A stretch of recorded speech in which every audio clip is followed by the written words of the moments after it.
السلام علیکم. ہمارا آج کا جو ٹاپک ہے وہ ہے آئیڈیالوجی آف پاکستان. تو سب سے پہلے ہمیں یہ سمجھنا ہے کہ آئیڈیالوجی کس کو کہتے ہیں. تو آئے ہم آئیڈیالوجی کے بارے میں کچھ فلاسفرز ہیں, انہوں نے اپنے ویوز دیے ہیں, آئے ان کے بارے میں پہلے دیکھتے ہیں کہ آئیڈیالوجی کیا ہوتی ہے. ایک فرینچ فلاسفر ہے جسٹن بی ٹریسی, اس نے یہ ورڈ جو ہے آئیڈیالوجی یہ پہلے ٹائم اس نے یوز کیا تھا. اور اس نے کس ٹائم کیا تھا؟ فرینچ ریولوشن کے دوران. انشاءاللہ فرینچ ریولوشن کسی ٹائم ہم لوگ پڑھیں گے. ابھی ہم آئیڈیالوجی کے بارے میں اور پاکستان آئیڈیالوجی کے بارے میں ہی پڑھیں گے.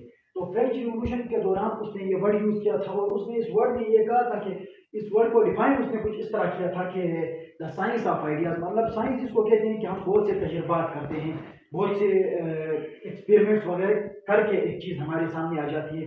تو بہت سے آئیڈیاز جو ہیں, سائنس مطلب بہت چیزوں کا مجموعہ ہوتا ہے, تو بہت سی آئیڈیاز مل کے ایک مین ایک آئیڈیا بناتے ہیں, اس کو ہم آئیڈیالوجی کہتے ہیں. اس کے بعد کارل مارکس نے دیا ہوا ہے. کارل مارکس ایک بہت بڑا فلاسفر ہے, اس نے آئیڈیالوجی کی میننگ کچھ اس طرح کی ہوئی ہے کہ آئیڈیاز آف رولنگ نیشنز.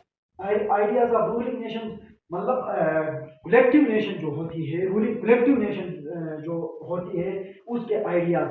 کچھ زیادہ تر لوگ ایک گروہ جو ہوتا ہے اس کا, ان سب کا آئیڈیاز کا جو مجموعہ ہوتا ہے اسے آئیڈیالوجی کارل مارکس نے کہا ہے.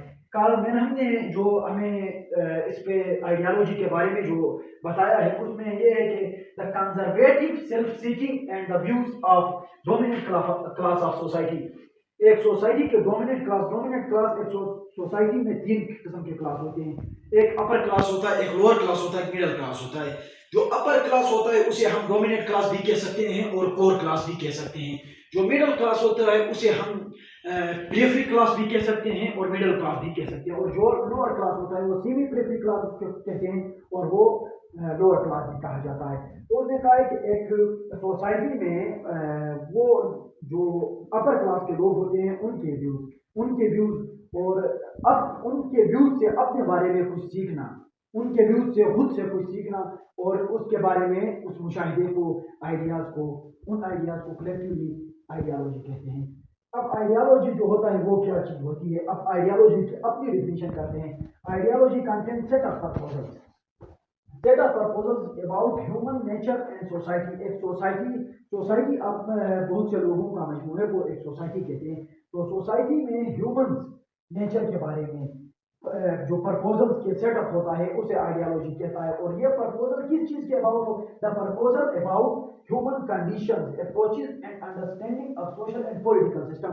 پولیٹیکل اور سوشل سسٹم کو سمجھنا اور ہیومن کنڈیشنز کے اس سوسائٹی میں لوگ کس طرح رہتے ہیں ان کے حوالے سے, ان کی اپروچز کے حوالے سے کہ ان کو کس چیز کی ضروریات ہے, آیا کس چیز کی ضرورت نہیں ہے, ان کے حوالے سے ایک کولیکٹیولی ایک سوچ ہوتی ہے. اس کو ہم آئیڈیالوجی کی مین ڈیفینیشن بتا سکتے ہیں. اب آئیڈیالوجی کی ایک اہم ڈیفینیشن ہے کہ ideology offer an interpretation of the past. پیچھے کے بارے میں بتاتی ہے. آئیڈیالوجی جو ہوتی ہے وہ پیچھے کے بارے میں, پاسٹ کے بارے میں, آپ کے ماضی کے بارے میں آئیڈیالوجی بتاتی ہے. ایکسپلینیشن آف دی پریزنٹ, آپ کی موجودہ حالات کے بارے میں وہ ایکسپلین کرتی ہے اس چیز کو. اور ویژن آف دا فیوچر, اور آپ کے لیے فیوچر کے لیے ایک پلان دیتی ہے. اس کے علاوہ اچھا, تو دوسرا ٹاپک ہمارا جو ہے وہ پہلا آئیڈیالوجی کیا چیز ہوتی ہے ہم نے وہ پڑھا ہے. اب دوسرا ٹاپک یہ ہے کہ آئیڈیالوجی ایمرج کیسے ہوتی ہے. ایمرج مطلب آئیڈیالوجی بنتی کس طرح ہے, ایک آئیڈیالوجی کس طرح بنتی ہے. تو ideology arises from the crisis and social stress. They originated and get support from those people of society which rejected the current condition یا current system. آئیڈیالوجی جو ہوتی ہے وہ ارائز ہوتی ہے, پیدا ہوتی ہے یا نکلتی ہے کس چیز سے؟ کرائسس سے. کسی بھی فائنینشیل کرائسس ہوتا ہے, چاہے وہ پولیٹیکل کرائسس ہو یا سوشل کرائسس ہو, پھر یا سوشل سٹریس ہو, اس سے ایمرج ہوتی ہے اور وہ اوریجنیٹ کرتی ہے, اس سے نکلتی ہے اور پھر وہ سپورٹ حاصل کرتی ہے اس سوسائٹی میں, اس سوسائٹی کے ان لوگوں سے وہ سپورٹ حاصل کرتی ہے جن لوگوں نے اسی سسٹم کو, وہ کرنٹ سسٹم جو چلتا ہے اس کے اگینسٹ جو لوگ کھڑے ہیں یا ان لوگوں نے اس سسٹم کو ریجیکٹ کیا ہے, وہاں سے آئیڈیالوجی ایمرج ہوتی ہے. اس کے بعد an ideology emerge when people feel strongly that an ideology emerge when people feel strongly that the current ruler are mistreated with them. جو کرنٹ رولر ہوتا ہے ایک مطلب موجودہ حاکم جو ہوتا ہے جو اس وقت گورنمنٹ چلاتا ہے یا جو اسٹیٹ چلاتا ہے، آئیڈیالوجی ایمرج اس چیز سے بھی ہوتی ہے کہ لوگوں کو اسٹرانگلی یہ لگے کہ مضبوطی طور پہ وہ دماغی طور پہ بھی اور اعصابی طور پہ بھی اس چیز سے ایگری کرے کہ کرنٹ جو رولر ہوتا ہے، کرنٹ جو حاکم ہے، وہ ان کے ساتھ مس ٹریٹ کرتا ہے، مس ٹریٹ کرتا ہے.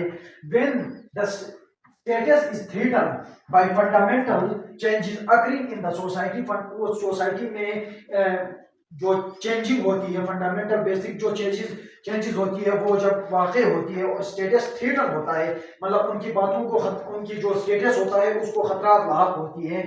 and when the current ideology not longer satisfied them، اور جو کرنٹ آئیڈیالوجی جو چل رہی ہوتی ہے، اسی وقت جو آئیڈیالوجی چل رہی ہوتی ہے وہ کیا کرے، ان کو سیٹسفائی نہ کر سکے، پھر وہاں پہ بھی then ideology also emerge، پھر وہاں پہ بھی آئیڈیالوجی ایمرج ہوتی ہے.